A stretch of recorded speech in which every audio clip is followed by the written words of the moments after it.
बार इकट्ठा होगा, 2 मिनट लगाएंगे, कहेंगे उठाओ भाई उठाओ, जल्दी करो, इसको अंतिम संस्कार करो। बांध पिंजड़ी आगत कुल परिवार तेरा सकल कबीला मसलत एक ठराई, एक ही सलाह मशोरा किया उन्होंने, सबकी एक राय होगी कि उठाओ उठाओ उठाओ। और बांध पिंजड़ी आगत धर दिया, फिर मरघट में ले जाई, अग्नि लगा दिया, जब लंबा फूक दिया उस ठाई। अब शरीर तो फूक दिया, अंतिम संस्कार कर दिया। अब क्या होता है, ये नादान साधना बताने वाले ये नीम हकीम गुरुओं ने कैसा जुल्म कर रखा है। कहते हैं वेद बांध फिर वो पंडित आए, पीछे गरुड़ पढ़ाई, ये गरुड़ पुराण लेकर के, और गुरुजी आते हैं, वो कहते हैं भाई 7 दिन गरुड़ पुराण की कथा करनी पड़ेगी तुम्हारे घर पे। परमात्मा कहते हैं कि देखो गरुड़ पुराण अब पाठ करने से कोई लाभ नहीं है। ये गरुड़ पुराण का पाठ उसको पहले सुनाना था जब वो जीवित था, क्योंकि सदग्रंथों में विवरण होता है कि जो व्यक्ति साधना नहीं करते उनके साथ भयंकर यातनाएं हो, उनको बहुत भयंकर यातनाएं होती हैं, प्रेत बनता है उसके साथ, ऐसे होते हैं। कोई ऐसी क्रिया करता है, कोई ऐसा जुल्म करता है, कोई ऐसा पाप करता है उसका हाथ कटता है, कोई ऐसा पाप करता उसकी ऐसे पुत्र की मृत्यु होती है, कोई ऐसा करता उसकी आंखें फूट जाती हैं। तो परमात्मा कहते हैं वो ज्ञान उस मरने वाले को पहले सुनाना था, ताकि बुराइयों से बच जाता और शुभ कर्म करके अपना जीवन सफल कर जाता। अब वो गधा बनने को तैयार है और पीछे उसकी गरुड़ पुराण की कथा गुरुदेव करने को तैयार है। इस तरह की ड्रामेबाजी ने, इस तरह के नीम हकीमों ने ये भक्ति का विनाश कर डाला और मनुष्य जीवन को इन्होंने बर्बाद करवा दिया। परमात्मा कहते हैं कि नरसेती तू पसवा कीजिए गद्दा बैल बनाई, ये 56 भोग काम अनुभव है कि तो कुर्डी चलने जाए। और फिर क्या बताते हैं कि ये साधना शास्त्र विरुद्ध होने से अगर तुम प्रेत बन गए, प्रेत शिला पर जा विराजे, अब गुरु जी कहेंगे कि उसके पिंड भरवाओ, पितरों पिंड भराई। तेरा गजब हुई, पहले तो पितर बनवाए, भूत बनवाए, शास्त्र विरुद्ध साधना करवा के, और फिर उनके वो पिंड भरवाए, फिर वह उनके श्राद्ध निकाले, वो माल खाए गुरुजियों ने। गुरुजी तो खीर खावे, अन्यों को पितर छिप गए। वाह भाई वाह, मैं रोटी खाऊंगा आपका पेट कैसे भरेगा, ऐसे बेवकूफ बना डाला। देखो ये साधनाएं बिल्कुल शास्त्र विरुद्ध हैं और ये मनमुखी लोगों के मनमाने आचरण हैं जो पवित्र गीता जी के विरुद्ध होने से व्यर्थ हैं। तो क्या बताते हैं कि प्रेत शिला पर जा विराजे पितरों पिंड भराई, और बहर श्राद्ध खान कुआए काल काग होए कलमाही। फिर कौवे बन गए। क्या कहते हैं श्राद्ध, अब श्राद्धों के दिन चल रहे हैं, कति उन नादानों के पूरे जो है ना मौज माचरी है, बहका रखा जिन्होंने, एक दिन में 3 जगह भोजन खा खाते हैं पंडित वो गुरु जी। तो क्या बताते हैं कि जब पहले तो भूत बनाया, पितर बना, फिर कहते पिंड भरवा दिए तो वो मुक्त हो गया। फिर श्राद्ध निकालते हैं, कहते तुम्हारा पिता जो है ना कौवा बना हुआ है, कौवे को भोग लग गया तो समझ लो तुम्हारा श्राद्ध सफल है। कौवे ने तेरा पिताजी ना कौवा बन के आगे भोग लगाएंगे और तुम्हारा श्राद्ध सफल हो गया। अरे तेरा गजब वही कहते हैं बहुत श्राद्ध फिर खान कुआई, वो काग हुए कलमाई। फिर वो वही आत्मा नु कहे भी वो काग बन गया, कौवा बन गया, और ये वो श्राद्ध खा गया, बेड़ा पार हो गया। कौवा रोजाना खाना खाता है, चल कौवा मान लेते तुम्हारा पिताजी कौवा बन गया हमारा। अब वो कौवा रोजाना आहार करता है, एक दिन के पेट खाना खाने से कौवे का 364 दिन पेट नहीं भर जाता। अपने जो पूर्वज थे, जो दिन की हम श्राद्ध निकाल रहे हैं, वो दिन में 2-2 बार आहार अवश्य करते थे, और अब एक दिन के आहार में वो 364 दिन नहीं छिक सकते। ये भी हमारे साथ उन्होंने सरेआम जो है ना धोखा कर रखा है। तो अब ये भगत समाज सियाना होगा, तत्व ज्ञान से परिचित होगा, तो नादान संतों से पीछा छूटेगा और ये जीवन बहुत आसानी से सफल हो जाएगा। इसमें कोई साधना कठिन नहीं है, सीधा सा एक मंत्र जाप करना है, या मजदूरी करनी है, या नाम की कमाई करनी है। इस कमाई के धन से हम परमात्मा के लोक में जा सकते हैं और कोई विकल्प नहीं है। अन्य जो साधनाएं हठयोग करना, ये सिद्धि से दिया जाना, ये तो यही की प्रभुता है, इससे जीव कल्याण नहीं है, आत्म कल्याण नहीं है, मोक्ष मार्ग नहीं है। अब क्या बताते हैं आदरणीय पूज्य कबीर परमेश्वर कहते हैं कि जीवित बाप के लट्ठम लट्ठा मुए गंग पुचैया। जीवित पिताजी की तो सत्कार नहीं करते और मरने के बाद उसको गंगा में उसकी अस्थियों को प्रवाह करके आना है, उसका कल्याण हो जाएगा। परमात्मा कहते नहीं, जीवित बाप के लट्ठम लट्ठा मुवे गंग पुचैया।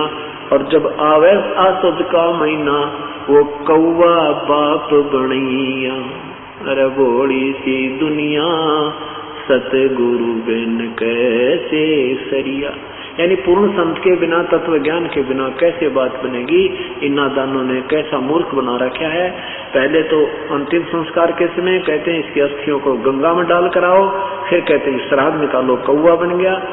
वो गति वहां भी गति की थी, फिर पिंड भरा दिए, वो भी गति होगी, और फिर कहेंगे कौवा बन गया, श्राद्ध निकालो। परमात्मा कहते हैं भूत जुनी जा छूटे हैं ये पिंड दान करते। गरीबदास जिंदा कहे भाई नहीं मिले भगवंत। इन क्रियाओं के करने से जो पिंडदान तुम करते, इससे उसकी भूत जुनी तो छूट जाएगी। फिर वो गधा बन गया, बता के गति करवाई पिंडदान करवा के तुमने। वो तो अब जीवित गति हुए। अब गति करनी हमने अपनी आप करवा के जानी है। अपना यहीं पर भक्ति साधना कर लो, यही आपके श्राद्ध निकलन लग रहे। 7 दिन श्राद्ध होंगे यहाँ पर। जो आत्मा यहाँ आगी उसका कल्याण हो जाएगा और तत्व ज्ञान होगा, मोक्ष मार्ग प्राप्त होगा। यहाँ उसकी भक्ति साधना मिलेगी, उसको कमाई बनेगी। कई प्रकार से कमाई होती है साधना से, जैसे संत के दर्शन से भी पुण्य होते हैं। सत्संग की तरफ चलते हैं, एक कदम का भी बहुत पुण्य है। यहाँ करिए अमर कथा सुनते हैं, इसका भी पुण्य होता है। फिर यहाँ सेवा करते हैं, कोई दान करते हैं, ये सब पुण्य हमने संग्रह करके और यहाँ से सतलोक जाने की तैयारी करनी है। यही हमारा मूल उद्देश्य है सत्संग में आने का। फिर क्या बताते हैं, स्वरत जय सतगुरु की संगत करते तेरे सकल कर्म कट जाई। यदि तुम पूर्ण संत की शरण में आ जाते, ना श्राद्ध निकालने थे, ना अस्थि उठानी थी, ना अस्थि उठाने की आवश्यकता पड़ती, ना उसको गंगा पहुंचाने की आवश्यकता पड़ती, न ही श्राद्ध निकालने की आवश्यकता थी, ना फिर पिंड बनवाना, ना वो भूत बने, ना पितर बनना था, ना पशु बनने। जय सतगुरु सदगुरु। पुण्यात्मा अभी तुम बालक हो, बुद्धि विवेक से जो विचार करोगे इस पृथ्वी पर आपको कोई संत नजर नहीं आएगा।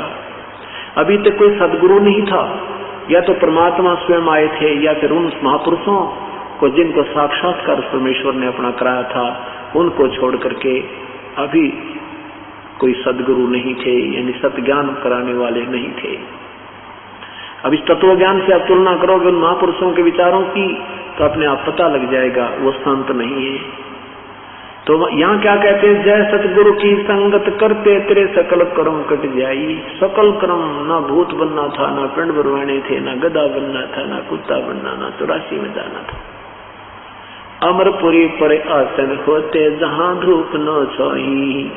अमरपुरी सतलोक में आसन, यानी वहां तेरा स्थायी स्थान मिल जाता, जहाँ पर कोई कष्ट नहीं है, ना धूप ना छाई, यानी कोई दुख नहीं है। सुरत नृत मन पवन पियाना, शब्द शब्द समाई। गरीबदास गलतान महल में मिले कबीर गुसाई। मुझे तो गरीब कबीर परमात्मा मिल गए और ये तत्व ज्ञान मुझे दे दिया, मैं तो मस्त हो गया गलतान महल में। हमने तो कोई संशय रहा नहीं, हम सतलोक जाएंगे, क्योंकि हम उन्हीं पद चिन्हों पर चल रहे हैं, उसी रास्ते चल रहे हैं जो हमारे पूर्ण परमात्मा ने आकर हमें दर्शाया है।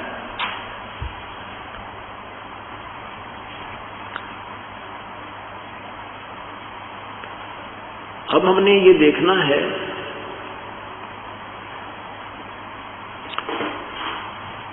सत्संग में आने से पुण्यात्मा को ये तो ज्ञान होगा कि प्रभु की भक्ति के बिना ये मनुष्य जीवन व्यर्थ है।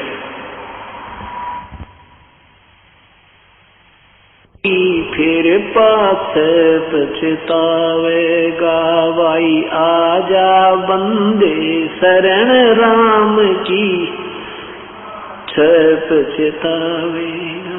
बालू की बीत पवन का खंबा कब लग खैर मनावेगा। बालू की बीत पवन का खंबा कब लग खैर मनावेगा। आजम तेरे घट न घेर तू राम कहने न पावेगा। आजम तेरे घट न घेर तू राम कहने न पावेगा। भाई आजा बंदे फिर पाछ पछताए। काल बलि तेरे सिर पर बैठा भुजा पकड़ ले जावेगा। काल बलि तेरे सिर पर बैठा भुजा पकड़ ले जावेगा। मात पिता तेरा कुटुंब कबीला सारा खड़ा लखावेगा। मात पिता तेरा कुटुंब कबीला सारा खड़ा लखावेगा। भाई आजा बंदे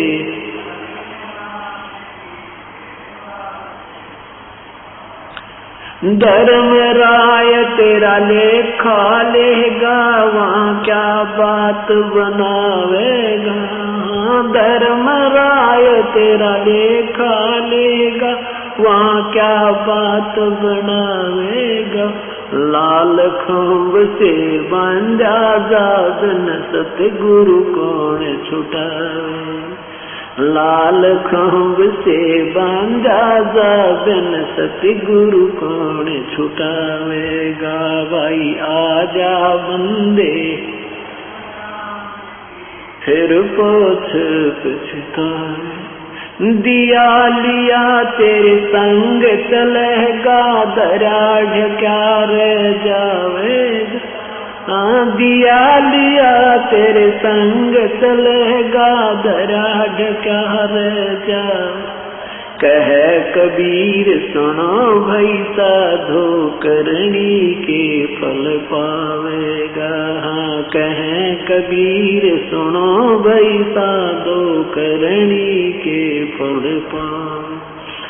आजा बंदे शरण राम की फिर पाछ पछतावेगा। सत्साई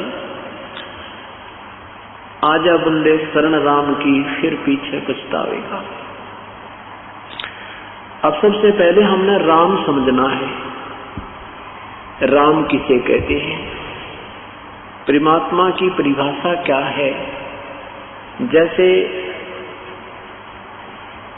यहाँ संसारिक व्यवहार से हम सोचेंगे तब परमात्मा की परिभाषा में समझ में आएगी।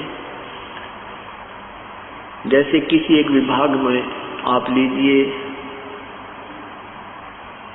तहसीलदार भी साहब कहलाते हैं, तहसीलदार साहब।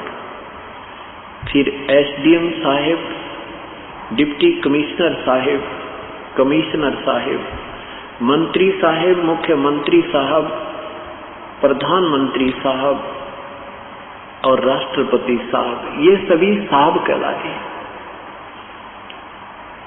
लेकिन इनकी शक्ति में, पावर में दिन रात का अंतर होता चला जाता है। यही व्यवस्था परमात्मा को समझने के लिए आपने याद रखना होगा। जैसे तीन लोक के राम हैं, मालिक हैं, स्वामी हैं, प्रभु हैं। एक ब्रह्मांड में तीन लोक में एक विभाग के मंत्री साहब हैं, राम है, प्रभु है। कौन? रजगुण ब्रह्मा, सतगुण विष्णु, तमगुण शिव जी। रजगुण विभाग के भगवान ब्रह्मा जी, सतगुण विभाग के भगवान विष्णु जी और तमगुण विभाग के भगवान शिव जी। केवल पाताल लोक, पृथ्वी लोक और स्वर्ग लोक के ही इन प्राणियों के ऊपर इनका अधिपत्य है। महास्वर्ग में इनका कोई लेन देन नहीं है। अन्य जो स्थान है इसी ब्रह्मांड में, उन पर भी इनका अधिपत्य नहीं है। एक ब्रह्मांड में एक विभाग के मंत्री साहब यानी राम, भगवान ब्रह्मा, भगवान विष्णु, भगवान शिव है, ये भी राम है। इनके पिताजी 21 ब्रह्मांड के प्रभु हैं, राम हैं, साहब हैं, जिसे ब्रह्म कहते हैं, ब्रह्म सरपुरुष भी कहते हैं। और सात संग ब्रह्मांड का राम है परब्रह्म, जिसको अक्षर पुरुष कहते हैं। वो भी राम है, वो भी मालिक है, वो भी स्वामी है, वो सात संग ब्रह्मांड का मालिक है। और इस परब्रह्म से ऊपर एक पूर्ण ब्रह्म, परम अक्षर ब्रह्म, सतपुरुष, अकाल मूर्त, शब्द स्वरूपी राम, वो भी साब है। वो असंख्य ब्रह्मांड का, असंख्य, जिसमें ये 21 ब्रह्मांड ब्रह्म के, 7 संख्य ब्रह्मांड परब्रह्म के, और अपने सतलोकाधीश सारे ब्रह्मांडों को मिला करके सबके ऊपर कुल मालिक वो पूर्ण ब्रह्म है, वो भी राम है। अब जैसे हम भगवान राम, भगवान कृष्ण, भगवान विष्णु, भगवान शिव, कृष्ण आदि की भक्ति करते हैं, ये पवित्र गीता जी के अंदर मना है।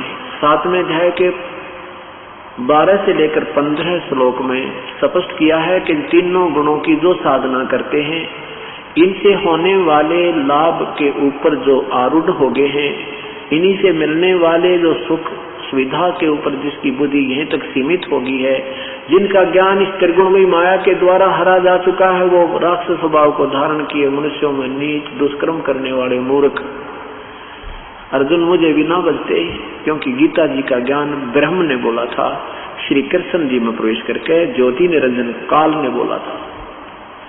ये मेरी भक्ति भी नहीं करते, मुझे भी नहीं बचते, क्योंकि तीनों गुणों तक की पूजा करने वाले को गीता जी में रिजेक्ट किया है, व्यर्थ कहा है। क्यों कहा है? क्योंकि ये तीनों भगवान नाशवान है, इनसे मिलने वाला सुख भी अक्षीणिक है, ये सफाई नहीं है। हम इनको अविनाशी कहते थे, इनको मृत्युंजय कहा करते थे, ये मृत्युंजय नहीं है। मृत्युंजय माने जिन्होंने मृत्यु जीत ली हो, अजरो अमर नहीं है ये, इन्होंने मृत्यु, ये इनका जन्म और मृत्यु होता है। पवित्र देवी भागवत महापुराण 3रा स्कंद मोटा टाइप गीता प्रेस गोरखपुर से प्रकाशित 123 पृष्ठ पर भगवान विष्णु कहते हैं कि हे माता, तुम शुद्ध स्वरूपा हो, ये सब संसार आप ही से उद्भासित हो रहा है। मैं ब्रह्मा और विष्णु, हम तो नाशवान है, हमारा जन्म और मृत्यु होता है, आविर्भाव और तिरोभाव होता है, हम अविनाशी नहीं है, तुम ही अविनाशी हो। इससे सिद्ध हुआ कि ब्रह्मा विष्णु महेश ये नाशवान है, इनकी पूजा करके हमें पूर्ण लाभ मोक्ष प्राप्त नहीं होता, अर्थात ये भी साधना व्यर्थ हुई। गीता जी बोलने वाला ब्रह्म कहता है कि मेरी साधना भी 4 प्रकार के व्यक्ति करते हैं। गीता जी के अध्याय नंबर 7 के मंत्र 16 से 18 में एक अर्थार्थी, आर्थ, ज्ञानी, जिज्ञासु और ज्ञानी। अर्थार्थी वो हैं जो अपने धन लाभ के लिए कोई जंत्र मंत्र करते हैं, वेदों अनुसार करते हैं। आर्थ जो संकट निवारण के लिए इसको साधना करते हैं तो वेदों के मंत्रों से ही करते हैं, अन्य किसी ओम जगदीश हरे, हनुमान चालीसा, ये जय गणेश देवा का आसरा नहीं देते, जो ब्रह्म साधना ही मानी जाती है, जो वेदों से साधना करते हैं। और जो जिज्ञासु वो होता है जो परमात्मा की तरफ में इधर उधर भटकता है, जैसा उसने ज्ञान मिला, कोई वेदों से, कोई किसी से, किसी सुनी सुनाए से, तो उसने ज्ञान संग्रह कर लिया, फिर वो जिज्ञासु फिर वक्ता बन गया, ज्ञान बांटने लग गया, आप भक्ति की नहीं, उसको साधना ठीक मिली नहीं। कहते हैं चौथे प्रकार के ज्ञानी, इन तीनों को तो रिजेक्ट किया कि ये नहीं काम के, इनमें से ज्ञानी अच्छे हैं। ज्ञानी वो होता है जिसको ये पता लग गया कि मनुष्य जीवन बार बार नहीं मिलता, और मनुष्य जीवन प्राप्त करके यदि भक्ति नहीं की तो इसका कोई यूज नहीं, कोई लाभ नहीं। भक्ति फिर उसको वेदों को पढ़ा, वेदों में लिखा है कि केवल एक परमात्मा पूर्ण ब्रह्म ही पूजा के योग्य है, अन्य की साधना करने से भी जीव मोक्ष नहीं होता, पूर्ण रूप से मोक्ष प्राप्त नहीं होता। इसलिए उन ज्ञानी आत्माओं ने ये दृढ़ निश्चय कर दिया कि एक ही प्रभु की भक्ति करेंगे हम, और दूसरे भक्तों भगवानों की भक्ति नहीं करेंगे, वो यूजलेस है, वो व्यर्थ है। इस उद्देश्य से उन्होंने अपने ही आप निष्कर्ष निकाल दिया, वेदों को पढ़ा, उसमें लिखा कि ओम कर्तु समर, कल्वे समर और कर्तुम समर, यजुर्वेद अध्याय नंबर 40 के मंत्र नंबर 15 में ये ब्रह्म, वेदों के बोलने वाला ब्रह्म कहता है कि मेरा ओम नाम है और इस ओम नाम का जाप तू काम करते करते सिमरण कर, विषय कसक के साथ सिमरण कर, मनुष्य जीवन का मुख्य उद्देश्य जानकर सिमरण कर। लेकिन 17वें श्लोक में कहा कि 40वें अध्याय के यजुर्वेद के 40वें अध्याय के 17वें श्लोक में कहा कि वो परमात्मा, 16वें में कहा कि जो सत भक्ति करता है वो उसके पाप नष्ट हो जाते हैं। परम संत से साधना लेकर के जो साधना सच करते हैं, सत भक्ति करते हैं, उनके पाप विनाश हो जाते हैं और फिर वो पाप रहित आत्मा तो पूर्ण परमात्मा को प्राप्त होती है, जो मोक्ष ऊपर गुप्त रहता है, सतलोक में है, और मेरी साधना करने वाले वो मेरे ब्रह्मलोक में आ जाते हैं। उस परमात्मा की भक्ति से जीवन का मोक्ष होगा। मेरी साधना करने वालों को भी यजुर्वेद अध्याय नंबर 40 के मंत्र नंबर 3 में आत्मघाती कहा है कि ब्रह्म तक की साधना करने वाले भी आत्मघाती है, क्योंकि ये मोक्ष नहीं होता, इससे ब्रह्म तक की साधना भी व्यर्थ है। अब गीता जी अध्याय नंबर 7 के मंत्र 18 में कहा है कि ये ज्ञानी है तो उद्धारात्मा, उद्धारमीन समर्पण कर दिया परमात्मा को, चाहे हमारा शीश भी चला जाए पर प्रभु मिल जाए। रात और दिन खाना पीना त्याग दिया, वैराग ले लिया, घर त्याग गए, जंगल में बैठ के ओम नाम का जाप करते रहे, लेकिन ओम नाम के यानी वेदों में वर्णित विधि से प्रभु प्राप्ति नहीं है, या उनकी समझ में आई ना। गीता जी अध्याय नंबर 4 के मंत्र नंबर 34 में कहा कि उस परम तत्व को, परमात्म तत्व को जानने के लिए किसी तत्वदर्शी संतों की तलाश कर, खोज कर वो जैसा मार्गदर्शन करें वैसे कीजिए। और अपनी साधना के विषय में गीता बोलने वाला प्रभु कहता है 8वें अध्याय के 13वें श्लोक में कि ओम इति एकाक्षरम ब्रह्म व्यवहारं मां मनुसमन यह प्रयाति तदम देहम सयाति परमाम गतिम। मेरा तो केवल एक ओम नाम है, और जो ये एक ओम अक्षर नाम है, इसको मुझ ब्रह्म का एक अंतिम सांस तक जो इसकी साधना करता है वो मेरे वाली परम गति को प्राप्त होता है। 8वें अध्याय के 7वें, 6ठे और 5वें और 7वें श्लोक में कहा है कि जो मेरी साधना करेगा वो मुझे प्राप्त होता है, और युद्ध भी कर और मेरी साधना भी कर। 8वें अध्याय के 5वें श्लोक में कहा कि ये नियम है, ये विधान है प्रभु का कि अंत समय में जो जिसके अंदर आस्था रखता हुआ, भजन करता हुआ, सिमरण करता हुआ प्राण त्यागता है उसी को प्राप्त होता है। 8वें अध्याय के 8, 9, 10 में कहा कि जो उस परमात्मा की भक्ति करता है, उस परम देव परमेश्वर की भक्ति करता है, करता हुआ प्राण त्याग जाता है तो उसी को प्राप्त होता है। उसके लिए किसी तत्वदर्शी संत की तलाश करो। मैं नहीं जानता उसकी भक्ति विधि को। कौन? गीता बोलने वाला प्रभु कह रहा है। ऐसे वेदों को बोलने वाला प्रभु भी कह रहा है कि मैं 40वें अध्याय यजुर्वेद अध्याय नंबर 40 के मंत्र नंबर 10 में कहा कि उस परमात्मा के विषय में कोई साकार बताता है, कोई निराकार कहता है। ये भी व्याख्या सही नहीं। इसके विषय में भी कोई तत्वदर्शी धीराणाम संत यानी तत्वदर्शी संत बताएंगे, जैसा वो कहें फिर उनसे सुनो। गीता बोल वहां वेदों के बोलने वाला प्रभु भी अपने तक की ज्ञान बता करके वो ऑप्शन छोड़ दी। अब उन ऋषियों को वो तत्वदर्शी संत मिला नहीं, अपने आप निष्कर्ष निकाल कर जो साधनाएं उन्होंने की वो प्रभु प्राप्ति की नहीं थी। गीता जी के अध्याय नंबर 11 के मंत्र नंबर 47, 48 में लिखा है कि अर्जुन ये मेरा रूप, ये वास्तविक रूप है, ये मैं तुझे दिखा रहा हूं, जो मेरा विराट रूप है, ये है मैं काल हूं, और इसकी प्राप्ति तेरे अतिरिक्त ना तो पहले हुई ना फिर हो सकती, और इसकी प्राप्ति कैसे हो सकती? ना वेदों वर्णित विधि से, ना यज्ञ से, ना तप से, ना जप से, ना किसी साधना से मेरे दर्शन अर्थात ब्रह्म प्राप्ति नहीं है। इसी कारण से संत ऋषियों ने साधनाएं की, ओम नाम के जाप वेदों अनुसार यज्ञ किए, हवन किए, लेकिन परमात्मा नहीं मिला। गीता जी के अध्याय नंबर 7 के मंत्र नंबर 24 में कहा कि ये बुद्धिहीन जन समूह मेरे उस घटिया अटल नियम को नहीं जानता कि मैं अपनी योग माया से छुपा हुआ कभी भी किसी के सामने प्रत्यक्ष नहीं होता। ये मुझे कृष्ण मान रहे होंगे, मैं कृष्ण नहीं हूँ, मैं व्यक्त नहीं होता, मैं अपनी योग माया से गुप्त रहता हूँ, अर्थात वो साकार है लेकिन सामने नहीं आता। ये मेरा अटल घटिया नियम है।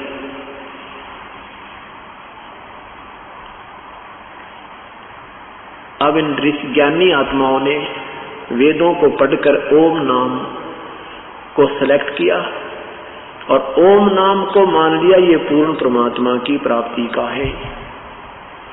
सतगुरु बिन काहू न पाया ज्ञाना, जो थोथा वो छड़े किसाना। ये वशिष्ठ मुनि जैसे भी महापुरुष अपना जीवन व्यर्थ कर गए क्योंकि उनको तत्वदर्शी संत नहीं मिला।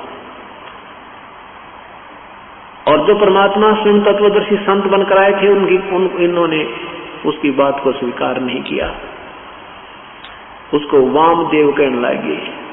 व्यंग्यात्मक नाम रख लिया वामदेव। वामदेव मैंने उल्टा चल रहा है, एक दायां हाथ एक बामा, तो वामदेव माने उल्टा ज्ञान प्रचार करने वाला कहने लगे भगवान को। अब देखो पुण्यात्माओं, सारा संसार एक तरफ ज्ञान दे रहा है, ये दास एक तरफ, और ये दास शास्त्र अनुसार बता रहा है जो हमारे सदगुरु बता रहे हैं, और अभी तक वो संत दंत कथा सुना रहे हैं। अब वो हमें कहते हैं वो तो उल्टी बात करता है, वो सारी सबकी निंदा करता है। ऐसे ही परमात्मा के साथ इन्होंने व्यवहार किया था।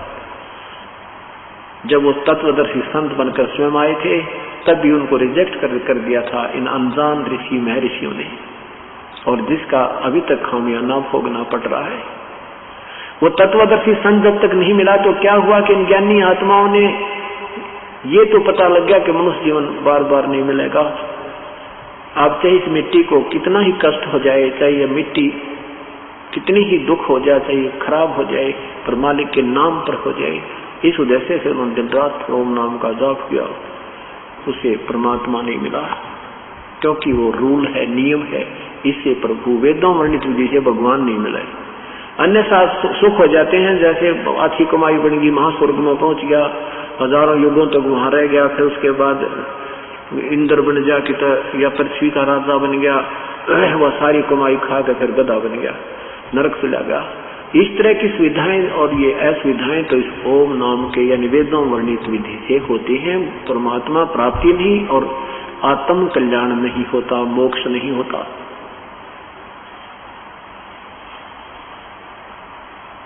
इसलिए गीता जी अध्याय नंबर 18 में 7वें अध्याय नंबर 7 के मंत्र 18 में कहा कि ये ज्ञानी आत्मा है तो उद्धार में अपना समर्पण कर दे, जान भी दे दे भगवान के लिए, उल्टी ना हटे।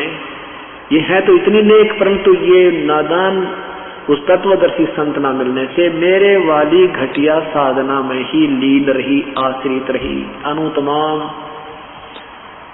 ये मेरे वाली अनुतमाम गति में आश्रित रही।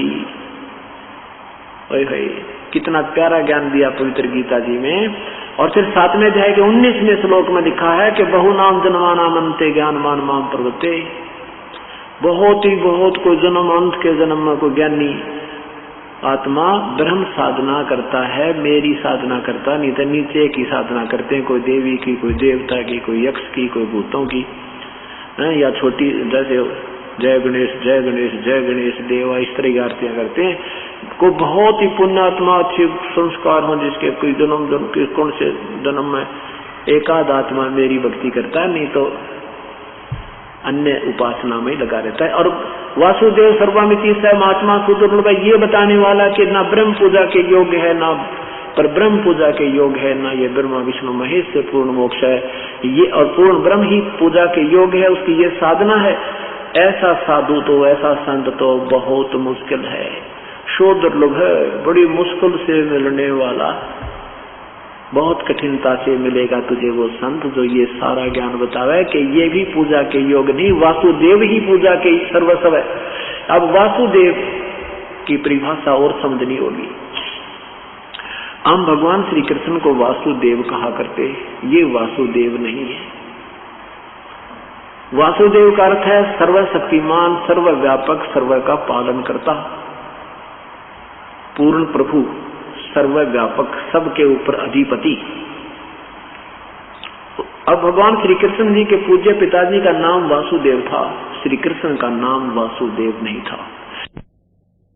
वासुदेव जी का नाम पंडितों ने, ब्राह्मणों ने, गुरुओं ने वेदों में पूर्ण परमात्मा की महिमा वासुदेव नाम से कही गई है। उन वेदों में अच्छे नामों को, शब्दों को निकालकर अपने पुत्रों का, यजमानों के पुत्रों का नाम रखा करते। वासुदेव का अर्थ है सर्वशक्तिमान, सर्व का पालन करने वाला पूर्ण प्रभु। तो ये कहते हैं वासुदेव सर्वमिति स महात्मा सो दुर्लभ, ये बताने वाला कि नहीं, वो वासुदेव पूर्ण परमात्मा ही सब भक्ति करने, पूजा के योग्य है और नहीं है, ये कहने वाला संत तो बड़ी मुश्किल से मिलेगा। वो तो तुझे बहुत ही सौभाग्य से प्राप्त होगा, बहुत मुश्किल से मिलता है। अब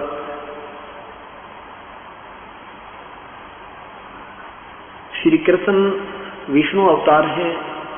श्री विष्णु जी सतगुण विभाग के एक मंत्री, एक ब्रह्मांड में 3 लोक के अंदर हैं।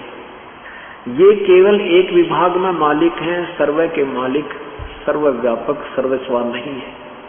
ये वासुदेव नहीं है। इनके पिताजी जो है ब्रह्म ज्योति निरंजन, ये 21 ब्रह्मांड के ही मालिक हैं। ये कुल के मालिक वासुदेव नहीं है, सर्वव्यापक, सर्वस्व नहीं है। परब्रह्म भी केवल 7 संख ब्रह्मांड का मालिक है, प्रभु है। ये भी वासुदेव सर्व का मालिक नहीं है। पूर्ण ब्रह्म वो वासुदेव है। पूर्ण ब्रह्म वासुदेव है, वो सत्पुरुष वासुदेव है। तो कहते हैं ये बताने वाला कि वासुदेव सर्वमिति, सर्वम माने सर्वेस्वा, सब कुछ, वही पूजा के योग्य है, वही पालन करता है, वही कष्ट निवारण करता है, वो पापों का विनाशक भी वही है। ये बताने वाला संत तो बड़ी मुश्किल से मिलेगा। तो गीता जी के अध्याय नंबर 7 के मंत्र नंबर 12 से 15 में भगवान ब्रह्मा विष्णु महेश के साधकों को व्यर्थ क्यों बताया। जैसे तमोगुण विभाग, तमोगुण भगवान शिव का साधना करने वाला रावण ऐसा कठिन साधक था, ऐसा डिवोटी था कि अपने 10 बार शीश भी काट के भगवान के चरणों में समर्पण कर दिया। और क्या हुआ, अंत में राक्षस कहलाया, कुत्ते वाली मौत मरा। ये तमोगुण भगवान शिव की परम साधना, साधक का, परम साधक की उपलब्धि। संसारिक सुख मिल गए, सोने की लंका होगी, 1 लाख पुत्र हो गए, और अंत में पशु कुत्ते वाली मौत मरा, सर्वनाश हो गया और नरक का भागी हुआ। राक्षस कहलाया। रावण को राक्षस की संज्ञा से जाना जाता है। एक भस्मागिरी नाम के तपस्वी थे, भगवान शिव के तमोगुण के उपासक। 12 वर्ष तक सिर नीचे न करके पैर ऊपर को करके और भगवान शिव के कैलाश पर्वत पर भगवान शिव के द्वार के सामने साधना की। 12 वर्ष के बाद पार्वती जी ने कहा, हे भगवान, आप तो समर्थ हैं, आपका दास क्या मांगता है, इसको प्रदान कर दो। पार्वती जी के कहने से भगवान शिव ने भस्मागिरी से कहा कि मांग भस्मागिरी, क्या मांगता है, मैं तेरे से अति प्रसन्न हूं। अब भस्मागिरी के मन में के खोट था कि भगवान शिव को मारूं, इसे भस्म कड़ा प्राप्त करूं, भगवान शिव को समाप्त कर दूं, पार्वती को पत्नी बना लूं। हे भगवान, अब क्या बताते हैं भगवान। आदरणीय गरीबदास साहब कहते हैं, ऐसे करत गनी जीव कलमाही, और माता को पत्नी ठहराए। पार्वती माता को और पत्नी की दृष्टि से कामना कर रहा है, ऐसे नीच व्यक्ति पर ये साधना कर रहे हैं शिव की। पर भगवान शिव ने कहा, मांग भाई, क्या मांगता है भस्मागिरी। भस्मागिरी ने कहा कि ऐसे नहीं भगवान, वतन वध हो जाओ तो मांगू। भगवान ने कहा, सोचा भी क्या मांगेगा, एक सिद्धि और मांग लेगा, दे दूंगा। कहा ठीक है भाई, वचनबद्ध हुआ, मांग ले क्या मांगता है। तो क्या मांगा उसने? कहा कि भस्म कड़ा दे दो भगवान, ये भस्म कंडा दे दो जो आपने हाथ में पहन रखा। उसमें क्या गुण था कि जो किसी के सिर के ऊपर ऐसे करके कह दे भस्म, वो खत्म हो जाता था। उसमें एक ऐसी शक्ति थी। इस बात का ज्ञान भस्मागिरी को था।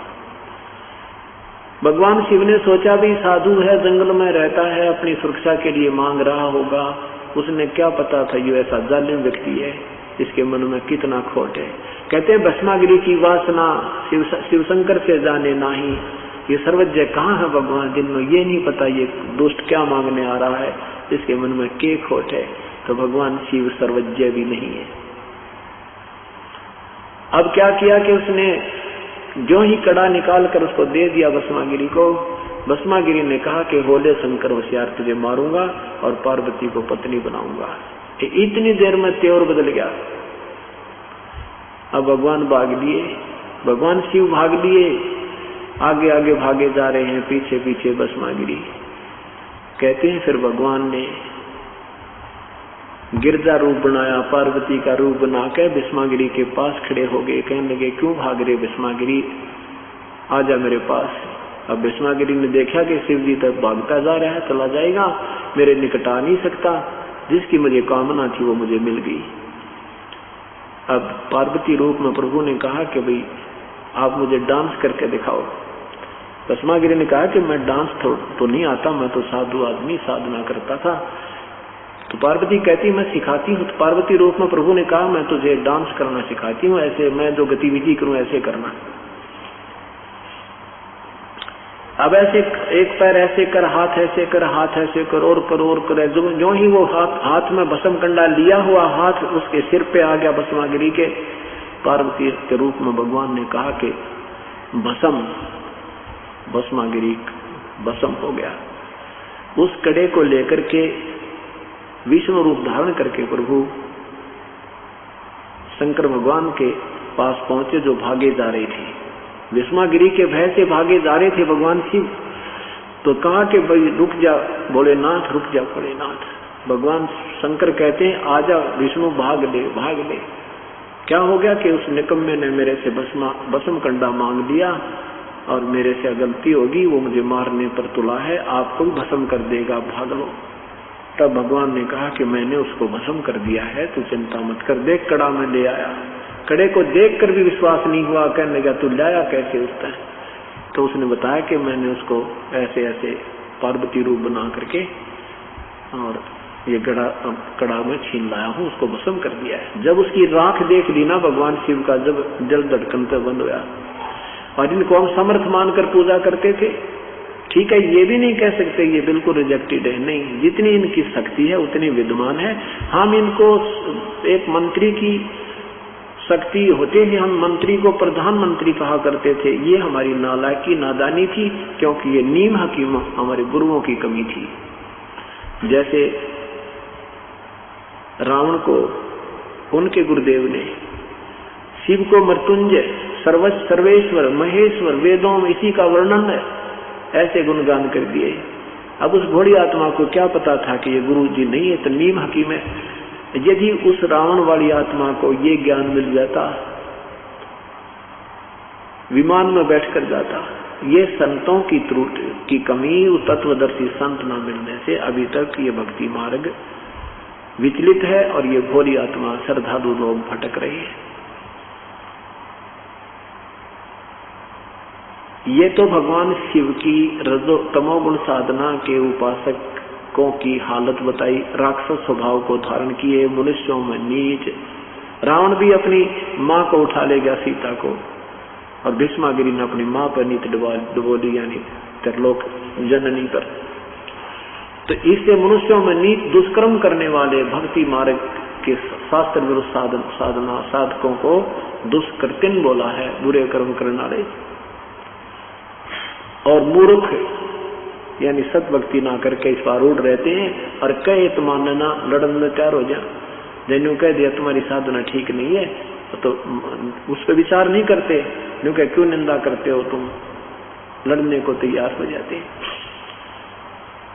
फिर क्या बताते हैं कि ब्रह्मा की साधना, रजोगुण की साधना की थी हिरण्यकशिपु ने। सुबह मरूं ना श्याम मरूं, दिन मरूं ना रात मरूं, 12 मास में ना मरूं, आकाश पृथ्वी पर ना मरूं, इस तरह की सिद्धि मांग ली। ये वरदान ले लिया ब्रह्मा जी से, तथास्तु। अब ये सिद्धि प्राप्त करके अपनी साधना से हल्दी की गांठ से पंसारी बन बैठा और फिर अन्याय शुरू कर दिया, राक्षस कहलाया, अपने ही पुत्र का दुश्मन बन गया। प्रहलाद को भी अग्नि में जलाना चाहा, लाल खंबे से बांधकर उसको फूकना चाहा। उसी से मैं प्रभु नरसिंह रूप धारण करके प्रकट हुआ, हिरण्याकुश की आंख निकाली, कुत्ते वाली मौत मेरा राक्षस कहलाया, रजोगुण ब्रह्मा का उपासक। अब सतगुण विष्णु जी की साधना विश्वामित्र ने की थी। अपने साथी वशिष्ठ मुनि के 100 पुत्रों की हत्या कर दी एक ही पॉइंट पे। वशिष्ठ जी उसको कहा करते कि आओ राजऋषि, क्योंकि वो महिमा का भूखा था। विनम्रता विश्वामित्र में नहीं थी और विश्वामित्र इस बात से दुख मानता था, तो मुझे राजऋषि क्यों कहता, मुझे ब्रह्म ऋषि कहा कर। इसी द्वेष से वशिष्ठ मुनि के 100 पुत्रों को काट दिया उस विष्णु के उपासक ने। एक और सामूहिक उदाहरण दिया है कि एक बार हरिद्वार हर की पैड़ियों पर, हरिद्वार में हर की पैड़ियों पर कुंभ का पर्व हुआ। उसमें स्नान करने के लिए, पृथ्वी में नहाने के लिए तीनों गुणों के उपासक, ये गिरी, पुरी, नागा, वैष्णव, ये सारे साधु पहुंच गए। अब स्नान करने का जब समय आया तो वो अपने अपने पूरे समूह के साथ प्रस्थान करते। सबसे पहले नागा हर की पैड़ियों पर जाकर खड़े हो गए। अन्य को कहा कि तुम हमारे बाद में स्नान कीजिएगा, हम सर्वश्रेष्ठ हैं, हम त्यागी और बैरागी हैं, हम निवस्त्र रहते हैं, हम नि इच्छा हैं, हम सर्वश्रेष्ठ हैं, हम प्रथम स्नान करेंगे। वैष्णव साधुओं ने इस बात का दुख माना कि तुम पशु की तरह नंगे फिरते हो, समय पर नहाना नहीं, राख शरीर पर लगा रखी है, पशु की तरह रहते हो, तुम काहे के शरण, तुम काहे के श्रेष्ठ हो, बाहर मरो, हम नहाएंगे पहले। अब वो नहाना तो भूल गए, लट्ठम लट्ठा हो गए। वो स्नान तो करना भूल गए, आपस में लट्ठम, तलवार निकाल ली, तीर निकाले, जो भी जिसका फंस गया नीट मारी, ऐसी बुरी तरह पशुओं की तरह को किसी को मुंह से काट रहा है। वो तो क्या कहते हैं, 25,000 व्यक्ति जिनको हम संत कहा करते थे अनजानपने में, वो 25,000 व्यक्ति आपस में लड़कर मर गए, गंगा का पानी लाल कर दिया। तो ये तीनों गुणों के उपासक, राक्षस स्वभाव को धारण किए हुए मनुष्यों में नीच एवं कितने उदाहरण दें इनके। ये तत्व ज्ञान के अभाव से ये हानि प्राणी को उठानी पड़ रही है। और तत्व ज्ञान देने वाला संत, करोड़ों में कोई है नहीं रे झूमकरा, अरबों में कोई गर्क सुनो रे झूमकरा। वो संत तो करोड़ों संतों में नहीं मिलेगा, अरबों में कोई एक संत मिलेगा। अरबों में गर्क मीन ये छोटी मोटी इस ज्ञान न सुनकर 2-4 बात बतानी है तो बहुत पा जाएंगे, पर जिनके पास विधि साधना, नाम देने का अधिकार और पूरा ज्ञान समाधान हो, वो संत तो अरबों में मिलेगा। अब क्या बताते हैं आदरणीय गरीबदास साहिब जी, कहते हैं तीर तुपक तलवार कटारी जमदड़ जोर बधावे हैं, हर पैड़ी हर हेत न जाना वाजा तेग चलावे हैं, काटे शीस नहीं दिल करुणा जग में साध कमावे हैं, जो जन उनके दर्शन को जावे उनको भी नरक पठावे हैं। ऐसे इन साध जिनको तुम संत कहते हो, कहते हैं ये संत नहीं, इनके कोई दर्शन भी कर ले, इनका उपदेशी भी हो जावे। अब दर्शन करने उपदेशी ही जाएगा और वैसे कोई जाएगा तो उसको वो अपना उपदेशी बना लेंगे, फिर नाम दान करेंगे, उसको कोई अपने पीठू बना लेंगे। कहते हैं उनके कोई दर्शन भी से व्यक्तियों के दर्शन करने भी चला जाओ, उनको भी नरक ले जाते हैं। और तुम इनको साधु कहते हो, तुम इनको संत कहते हो। ये तीनों गुणों के उपासकों के विषय में कहते हैं। तीर तुपक तलवार कटारी और डट कर कहते हैं जमा जंग करी उन्हें, और काटे शीश नहीं दल करुणा, करुणा माने दया, वो जग में साधकों में उनको तुम संत भी कहते हो। और जो जन उनके दर्शन को जावे उसको भी नरक ले जावे, जो उनके उपदेशी हो गया उनको भी नरक में ठोक रहे हैं। इन बातों को मद्देनजर रखते हुए हमने ये विचार करना है कि कौन प्रभु है और किस परमात्मा की साधना से लाभ होगा। अब तीनों गुणों के उपासकों को तो गीता जी के 7वें अध्याय के 12 से 15 में रिजेक्ट कर दिया। अब कहते हैं मेरी भक्ति भी ना करते ये, और अपने विषय में 7वें अध्याय के 18वें श्लोक में अपने आप को भी भगवान ने कह दिया कि मेरी साधना भी अनुतमाम, यानी कति घटिया ते घटिया, बिल्कुल व्यर्थ। क्यों? क्योंकि ये भी नाशवान है, भगवान ब्रह्म भी नाशवान है। इसकी ब्रह्मलोक 8वें अध्याय के 16वें श्लोक में गीता जी में लिखा है कि ब्रह्मलोक से लेकर ये सारे लोक नाशवान है, पुनर्वृत्ति में है, ये सफाई नहीं है। और यहाँ 21 में एक ब्रह्मांड का अंतिम जो ब्रह्मलोक है ये सबसे सफाई है। इसी में नकली सतलोक, अलखलोक, अगमलोक, अनामी लोक की स्थापना इस काल ने अपनी माया से गुप्त करवा रखी है इन जीवों को भ्रमित करने के लिए।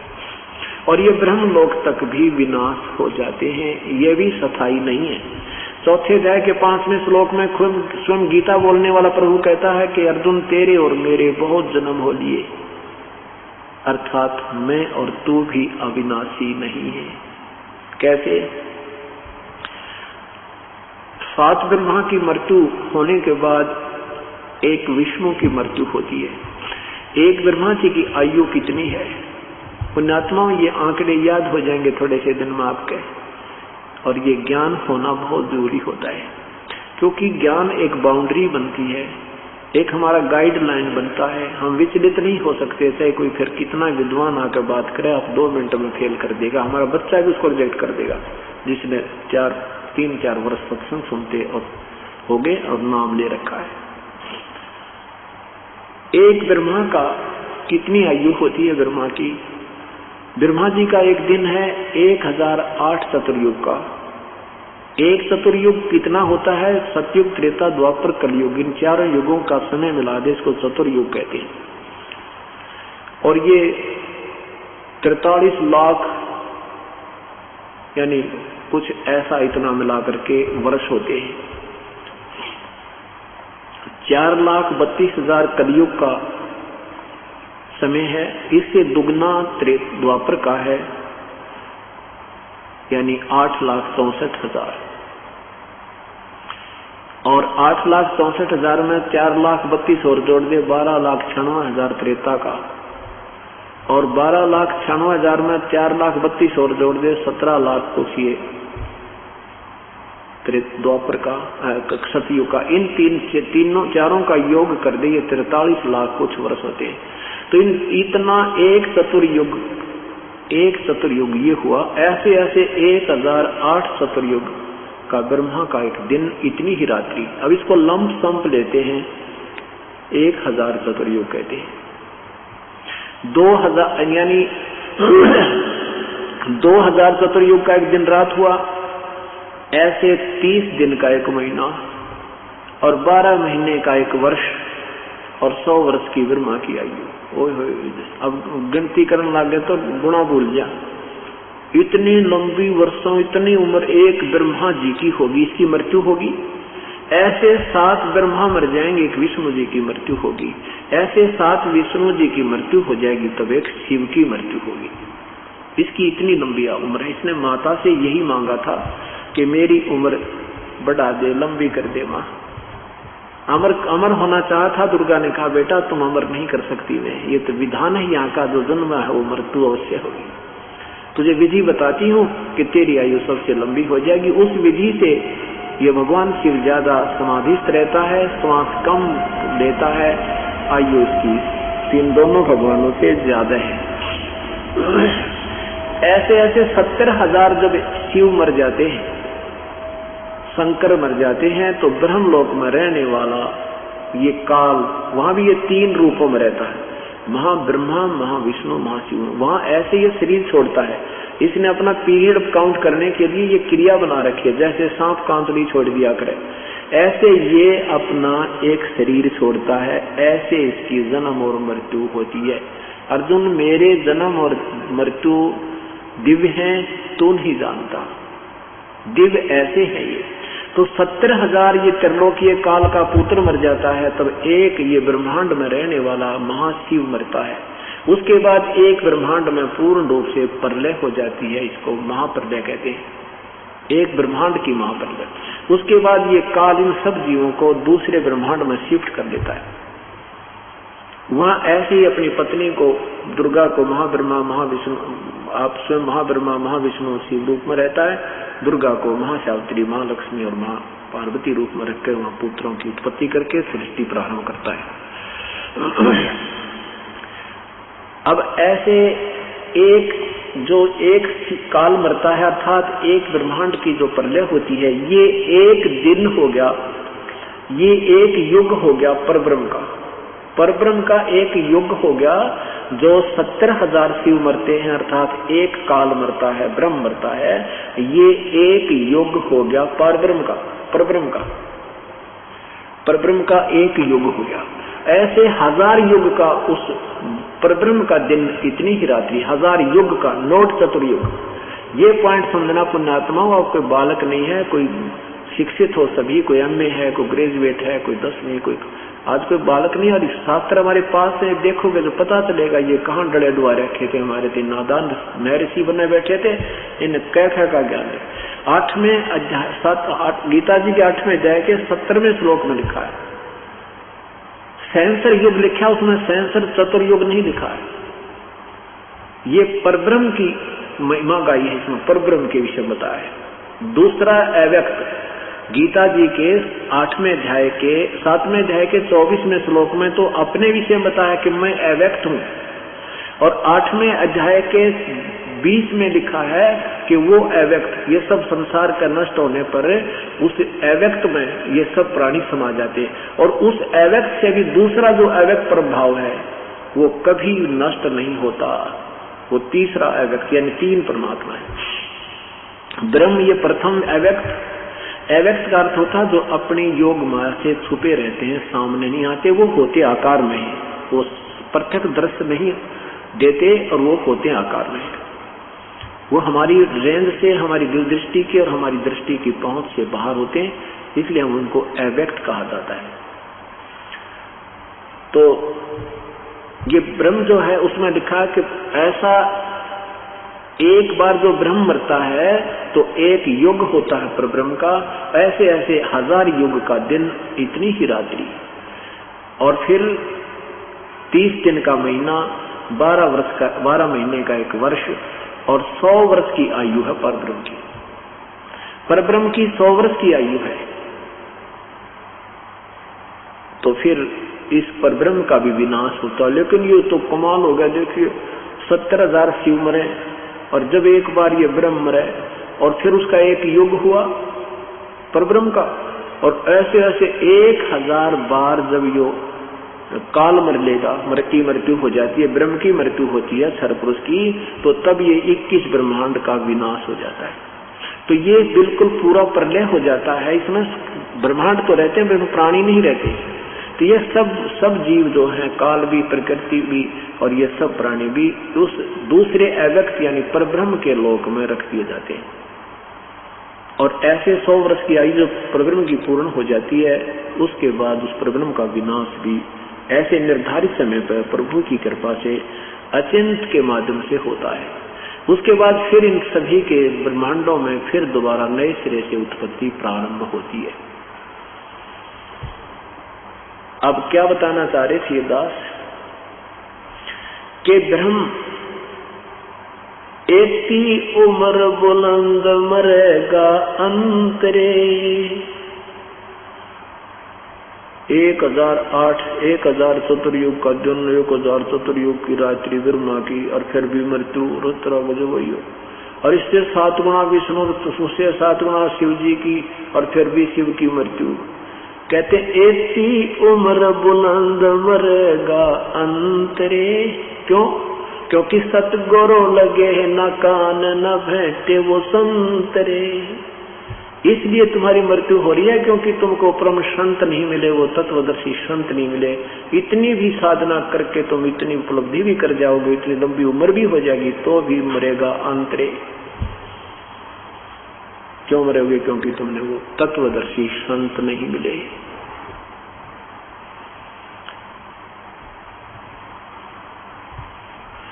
जग सारा रोगिया रे, जिन सतगुरु वेद न जान्या। जग सारा रोगिया रे, जग सारा रोगिया रे, जिन सतगुरु वेद न जान्या। जग जन्म मरण का रोग लगा है, या तृष्णा बडरी खांसी। जन्म मरण का रोग लगा है, तृष्णा बडरी खांसी। आवागमन की डोर गले में पड़ी काल की फांसी। जग सारा रोगिया रे, जिन सतगुरु वेद न जान्या। जग सारा रोगिया रे, जग सारा रोगिया रे, जिन सतगुरु वेद न जान्या। जग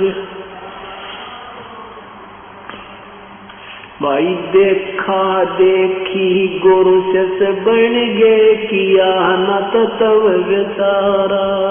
देखा देखी गुरु से बन गए, किया न तत्व विचारा।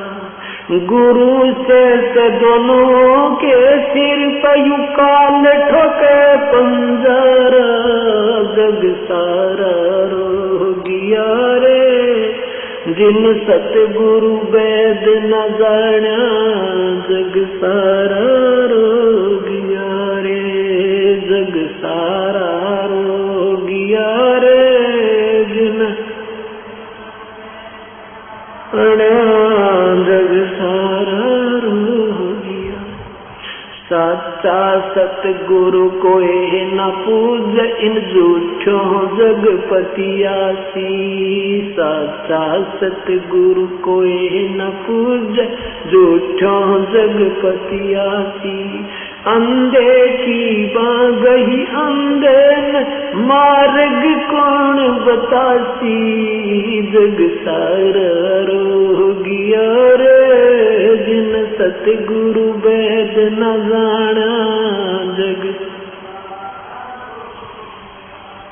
जग सारा रोगियो रे, जिन सतगुरु वेद न जाना। जग सार शब्द सर जीवन बूटी, गस गस अंग लगावे। सार शब्द सर जीवन बूटी, गस गस अंग लगावे। कहे कबीर तुम सतकर मानो, ये जन्म मरण मिट जावे। जग सारा रोगिया रे, जिन सतगुरु वेद न जाना। जग सारा रोगिया रे, जग सारा रोगिया रे, जिन जग सारा रोगिया। सार शब्द सर जीवन बूटी, गस गस अंग लगोवे। सार शब्द सर जीवन बूटी, गस गस अंग लगोवे। कहे कबीर तुम सत कर मानो, ये जन्म मरण मिट जावे। जग सारा रोगिया रे, वैद न जाना जग सारा रोगिया रे, जग सारा रोगिया रे, जिन सतगुरु